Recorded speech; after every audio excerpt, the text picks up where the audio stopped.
Rwandans, friends of Rwanda, let's strongly protest against Shagam 21. The call Idamanje Idyamugwiza Yvonne made on February the 15th, 2021, highlighting injustices in Rwanda is continuing. Let's keep the flame alive. Idamanje instructed us, saying that if she was imprisoned, we should carry on the fight against the oppressive RPF regime. That regime is readying itself to host the heads of government meeting, a gathering of countries speaking English, and many of them are former British colonies. The Commonwealth meeting, namely Shagam 21, is scheduled to take place in Kigali between June 21st and June 27th. To prepare for the meeting, the Rwandan government arranged the necessary infrastructures with a particular purpose of making profits and getting donations worth millions rather than caring for Rwandan lives. Think about the fact that Kigali took massive loans to build impressive accommodations to host the conference, but failed to give decent salaries to the teachers, jokingly called Gakweto, the one whose shoes have holes in them. Consider that the Rwandan regime doesn't worry about the misery and hunger that the majority of Rwandans experience, except the small group of leading elite. Consider again that the one connected investor dispossessed the poor people in Kigali, and these were chased away from their properties without any compensation. And finally, consider that according to the ruling RPF, getting ready for the conference meant cleaning and removing from the capital Kigali any dirt, including those at the bottom of society, the homeless and the street vendors, abazunguzayi.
Thank you, and I am pleased to welcome you to our radio Ubumwe. My name is Francois Mutuemungu. Today we have three guests. They will be here just explaining to us what they are planning for May 14 and 15.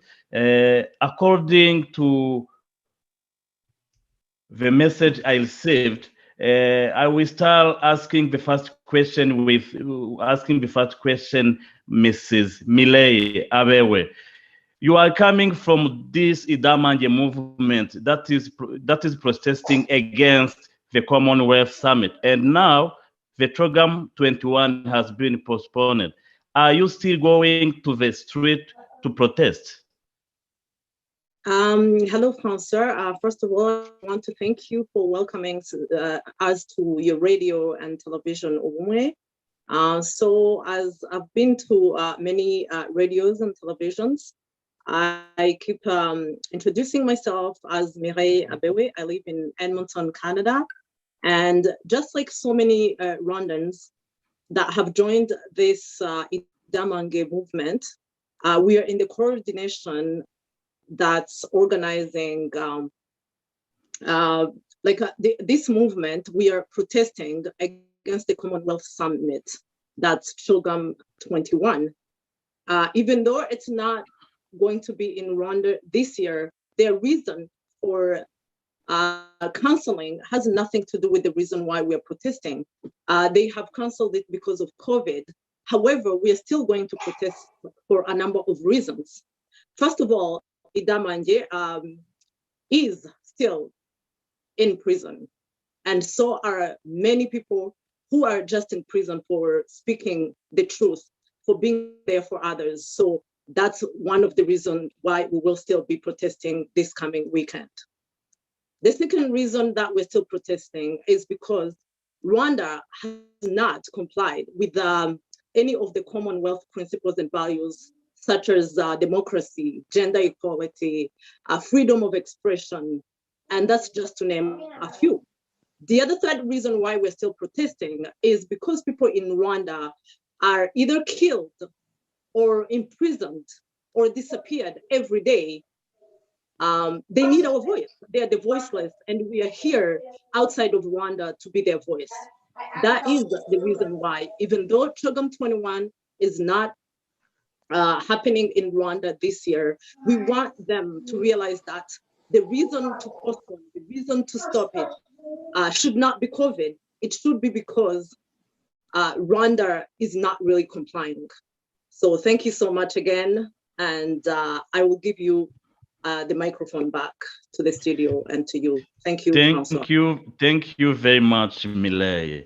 My question number 2, I'm going to ask Mr. Ambrose N. Your colleague, Mrs. Mireille, just mentioned the Commonwealth principles and values. Could you please elaborate more on those values? Thank you, Francois. First of all, let me introduce you myself again. It's the second time on your platform. As you mentioned, I'm Ambrose N. I'm a British citizen from of Rwandan origin. My colleague Mireille highlighted a few of the 16 principles and values which guide Commonwealth countries. I will elaborate on some of them. The first one, she mentioned democracy. When you look at Rwanda for the last 27 years, the Rwandan Patriotic Front of Paul Kagame has been the only political party allowed to practice politics on the Rwandan scene. We remember that in the 2010 and 2017 presidential elections, the president got not less than 98% of the votes. He even managed to pressurize the citizens to petition the constitution and get it changed and make him a president for life. That's about democracy in our country. The second principle will be the human rights. We know in terms of human rights that there have been many killings, disappearances. Personally, I ended up even calling Rwanda the country of the disappearing. One cannot name the people who have disappeared in Rwanda. The most recent ones are Rutembesa, Bahati Innocent. We remember that young lady, Diane Shimwe, a 22 years old young lady, an orphan from Tingi, who on a national television was to find out if there was any relative around so that they can get in touch. And not more than 10 days ago, we heard about this lady, Mukamana Innocent, who got into trouble for claiming the body of her brother who had been killed by the military. Since then, no one knows where she went. The third principle is about international peace and security. And about that principle, we know that since 1990, the Rwanda Patriotic Front, which invaded Rwanda from Uganda, became, even until today, the main destabilizing factor for peace and security in the Great Lakes region. And we know that because of their actions, more than 10 millions in the region, mainly Congolese and Rwandans, have died during that period. A fourth principle is about separation of power. We know in Rwanda, the executive, the judiciary, and the legislative are all in one hand, in the hand of Kagame and his inner circle. The fourth principle is about the rule of law. Understandably, there's no rule of law. If you think about the recent cases, the case of Rusesabagina, who was kidnapped from Dubai last year, even this week, with the case of the people of Kangondo, who were dispossessed of their properties, and when they started claiming their rights, this week they got arrested. So you can't say that there's any rule of law in the country because of the many cases. I mentioned only those two. The last one I will mention among the 16 which are there to guide the countries in the Commonwealth is the role of civil society. Since RPF came into power,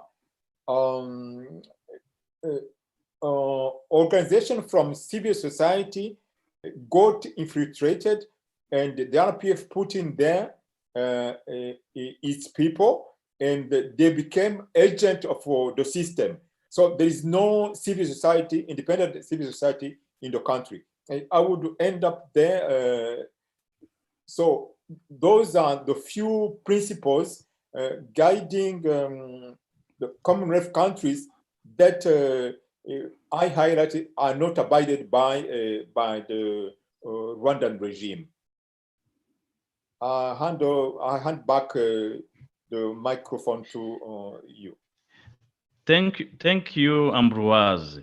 Before I go to my question number 3, I would like to ask you. You mentioned about Kangondo 1, Kangondo 2, and Kibiraro. What do you think? It's embarrassing to see how the government of Rwanda is just treating its own people. They suppose, if they need the land, they're supposed to pay them. But our investigation we did, we know very well that the person who's trying to chase all 1,600 families is working on behalf of president. That's sad to see how they are threatening them. If they need vendors, they're supposed to pay them. What do you think when we know that Denny Carrera, who is pretending to be the one who's just trying to remove all 1,600 families there, is working on behalf of Mr. President? What can you tell us? That is a serious issue. This case of the people of Kangondo and other neighboring suburbs highlight something which has been happening in the whole country all these 27 years. In fact, since RPF came into power, they dispossessed everyone. They even put in place laws which shifted ownership of land from the real owners to the government. In fact, at the moment, all Rwandans are renting their properties to the government, and there will be a time when they won't be able to pay, when they are not able to pay the taxes on that land. The government take it in its hands and they become homeless. So this case of Kangondo is highlighting a broader issue of ownership in the country. Luckily, these people of Kangondo came out and spoke out about their rights. That's only now that we are seeing the tip of the iceberg problem about property ownership in Rwanda. So it's a general case, and luckily people will start knowing more about what is happening through this case. That's what I could highlight about what this case is telling us. Thank you very much, Ambroise. My question number 3, I'm asking Mr. Alexi. I understand that you have somehow won your claim, which is to have a Commonwealth summit that was supposed to take place in Kigali, in Rwanda, on June 21 up to June 27, 2021, has been postponed. What message would you like to tell your member and worldwide citizen supporters? Thank you, Mr. Francois Mutiemungu. First of all, let me introduce myself to our listeners and viewers who seen me for the first time. My name is Alex Dushime. I'm Rwandan origin, and I'm an American citizen, live in Baton Rouge, Louisiana. Second of all, I want to shout out to all the mothers as we are honoring Mother's Day. Hey, Mireille, happy Mother's Day. I shout out to my mom and all the other awesome mothers. Happy Mother's Day, all the mothers out there. Yes, as you said, basically, the reason why we came out as Idamanje group to show the world, to keep his voice, to make his voice be heard by the whole world. Even though the Commonwealth CHOGM 21 is postponed from Rwanda, it doesn't mean that it's not going to happen. It's going to happen because, as you read, the reason why it's postponed is because of COVID-19. But as we are doing right now, we try to make the whole world, the Commonwealth and other international organizations know, even though they know, but they know better, they understand better what is going on in Rwanda. So our aim is to keep fighting, to keep showing the whole world what is going on in Rwanda. And hopefully sooner, instead of Rwanda hold this CHOGM, then it can be suspended from actual CHOGM, then the meeting can be held by other country. So the reason why, because even though Idamange, she's still incarcerated, and there are so other innocent people who are in jail for nothing. Rwanda is violating all the principles from Commonwealth. As we know, a couple months ago, the Minister of Justice, Busingye, he admitted on Al Jazeera that Rwanda played a big part in kidnapping Paul Rusesabagina from Dubai. And there are so many other people who are in jail. There are so many people who have no any type of right in Rwanda.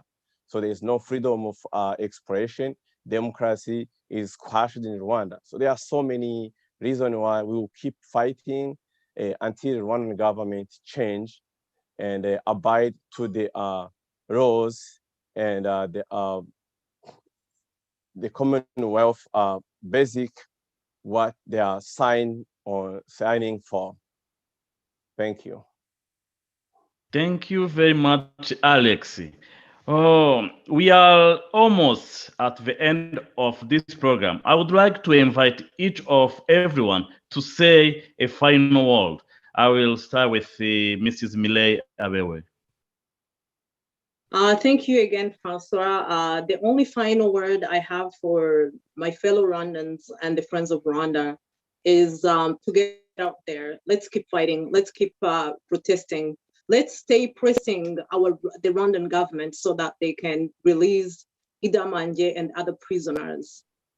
My friend Alex just mentioned Mother's Day. I am a mother. I think about so many mothers who are in jail, who are not going to be able to spend Mother's Day with their children, who are not able to spend every single day with their loved ones, simply because they were not only fighting for themselves, but they were fighting for the general population of Rwanda. This is time. This is time that we stop pretending that Black Lives Matter and we go and talk about it. I see my fellow Rwandans who are pro-Kagame doing the same thing. And then I wonder, if Black lives matter, do Rwandan lives matter? Do Congolese lives matter? Do Hutus lives matter? Do anybody's life that's being in danger right now because of anything that could be able to say?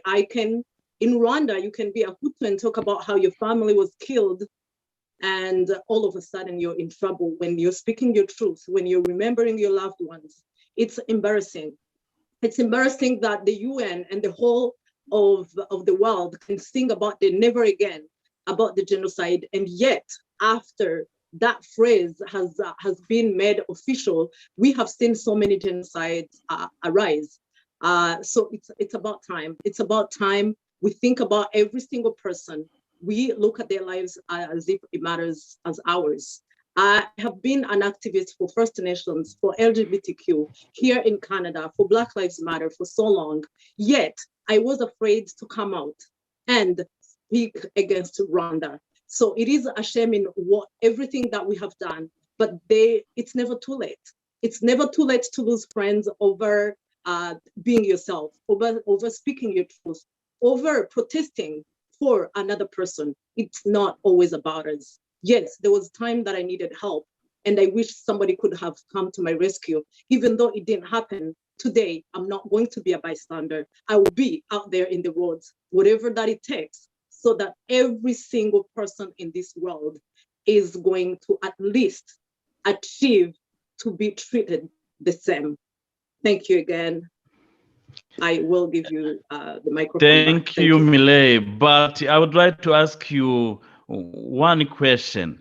What can you tell those women in parliament, even in Senate, who are there, they don't do anything? I remember when Ingabire was taken to prison, they didn't say anything. I remember even when Adeline Rwigara and two daughters, the time were taken to prison, they was there receiving just a salary without to say anything. What can you tell all women in parliament, even in the Senate?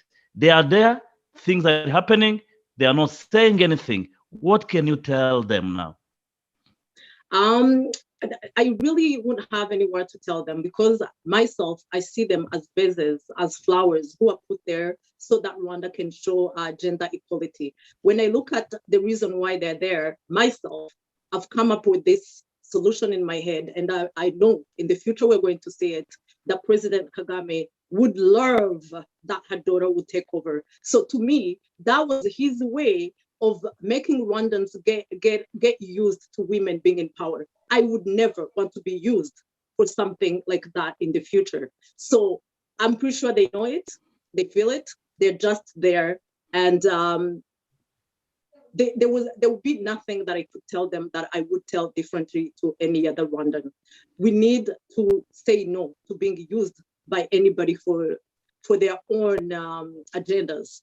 We can stand tall and proud and say, no, enough is enough. We want Rwanda we have gone through a lot.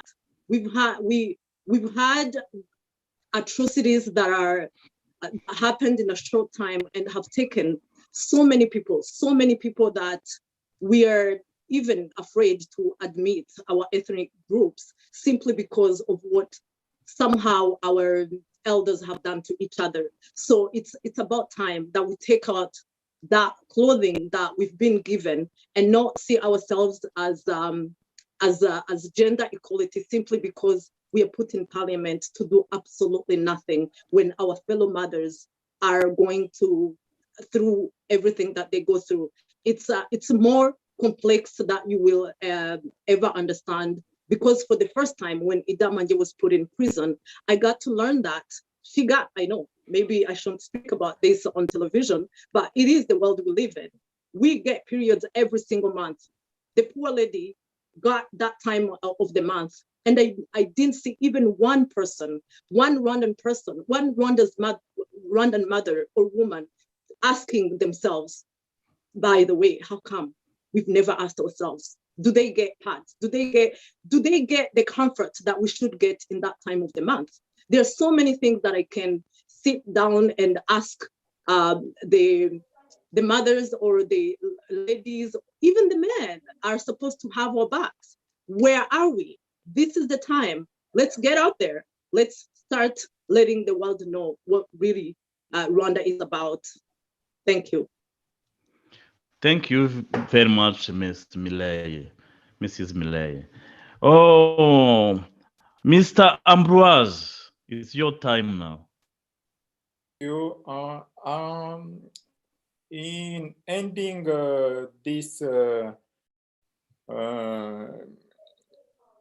intervention. I would like to thank you for the space you gave us to speak on behalf of many who can't come in front of a camera.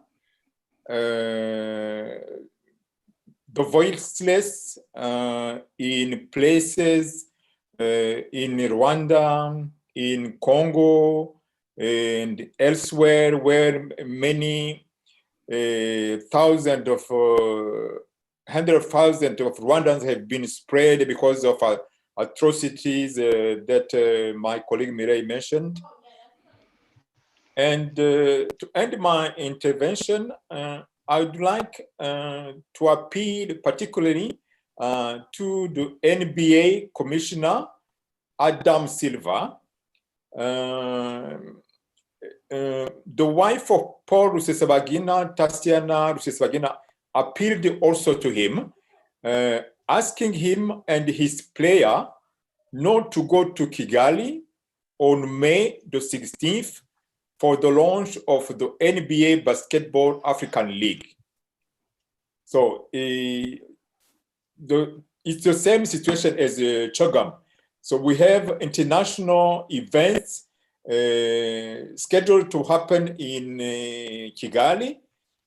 Now we managed to get, Rwandans, anyone did what they could. We don't know all the parameters which made Shogam postpone its event. So we made Shogam postpone the June meeting. So we are appealing to the NBA Basketball African League to keep on hold or to transfer the event they are planning to hold in Kigali on the 16th of this month, to get it launched in a different country because of what we've been highlighting is abuses of the Rwandan regime of its people. So let's appeal, come along with the same as the appeal that the wife of Paul Rusesabagina did recently, appealing at the NBA particularly. I would end there, and thank you again for giving us this space. Thank you, Mr. Francois. Thank you very much. The last one is Alex Dushime. Alex Dushime, is your time to finalize. Thank you, Francois. I really appreciate this time, and I'm gonna conclude with what my co-hosters said, as Mireille and as Ambrose said. In one way, Idamange message includes all the problems that Rwandans have. So if you listen to his messages or his 4 videos on YouTube, they're actually all the problems Rwanda have. But what I want to say, as I'm reading the book of Do Not Disturb for Michelle Wrong, I get to something which was very embarrassing to Rwandans. So I saw something when Kabarebe went to tell Patrick Karegeya that you need to apologize to Kagame. So Kabarebe told him that I can crawl, I can do anything, but that's in one way, that's how Rwandan government want Rwandan people to be crawling, to be begging for nothing they have ever done. So Idamange, she's in jail because of speaking what is going on. And as Ms. Mireille said, those women who are in the parliament, they can say anything. But what I can tell them, no one is free in Rwanda. Today is Damange, tomorrow is one of them. Yeah, that is my conclusion. Thank you. Thank you very much, Alex. But I have one question to ask you. As Malema said, the future belongs to the youth. What can you tell the youth in Rwanda? We see some things happening now, but they should know what to do, what to plan. What can you tell all youth in Rwanda in general? As Malema said, the future belongs to the youth side. Yes, as you use Malema, I'm going to use a quote of Nelson Mandela. Nelson Mandela say, injustice somewhere is a threat to justice everywhere. So Idamange, she was in comfort. She was comfortable in Rwanda, but she saw so much injustice in Rwanda. She stood up, pleading to Rwanda and say, guys, today, if you don't stand up and fight for your right, you're going to be slaves in your own country. So I'm sure they are youth, Rwandan youth. Now they know, and I can tell there are so many voices we can hear we never heard before. We can talk, the list is long. We can talk about Karasira. We can talk about Mizero Silveri or the newspapers, news reporters. Most of them, they are like guys in, there is Chuma who was arrested, but when he came from jail, they went to him, they approached him, they want to bribe him, he can stop working, he can stop talking about injustice, but he never stopped. So I think the youth of Rwanda, they are in the right track. So I call upon them to stand up and fight for themselves, because if they don't, no one will fight for them. Thank you very much. On behalf of Radio Ubumwe, we stand for Idamange ideology movement, and we are behind all those who are facing injustice in Rwanda because they try to ask a simple, basic human right. Today, it's Idamange. Tomorrow, it might be me or it might be you. Please, all Rwandans should stand up and fight for freedom. Thank you very much. I appreciate for your time, and we will see next time. Thank you. Mireille, happy Mother's Day. Thank you. Thank you. Patrick?